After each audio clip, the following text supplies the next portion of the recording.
ఇంట్లోకి రాని ఆడవాళ్ళు పట్టు స్నానము, విడుపు స్నానము చెయ్యాలా అని అడిగారు. అవసరం లేదు. అలాగే దర్భలు ఎప్పుడు తీయాలి అని అడిగారు. దర్భలు మీరు స్నానం చేసేసాక మీరు వంట చేస్తూ ఉంటారు కదా, అప్పుడు మీరు ఎక్కడైతే దర్భలు పెట్టారో వాటన్నింటినీ తీసేయండి. మరి ఇల్లు శుభ్రం చేసేసుకున్నాక అప్పుడు వంట చేయాలా, వంట చేసిన తర్వాత ఇల్లు శుభ్రం చేసుకోవాలా అని అడిగారు.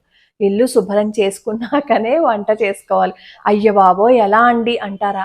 ఒక్క రోజే కదా, మనం సంవత్సరంలో అన్ని రోజులు అలా ఏం చేయటం లేదు కదా. ఒక్కసారి కాస్త కొంచెం కష్టపడ్డాము అని అనుకోండి, ఆ దోషం ఉండదు అంతే. కాబట్టి ఇల్లు శుభ్రం చేసేసుకున్న తర్వాత అప్పుడు వంట చేయండి. ఇంట్లో 2-3 ఉన్నారనుకోండి, ఒకసారి ఆ పనిని ఒకరికి అప్పచెప్పేసేయండి. మీ ఇంట్లో పిల్లలకో ఎవరికో అప్పచెప్పండి.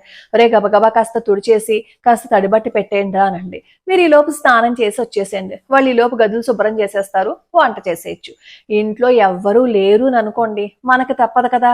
అందుకని ఏం చేస్తాం, మనమే శుభ్రం చేసుకుని మనమే స్నానం చేసి వంట చేసుకుంటాం. అయితే ఇల్లు శుభ్రం స్నానం చేశాక చెయ్యాలా, స్నానం ముందు చెయ్యాలా అని అడుగుతారు.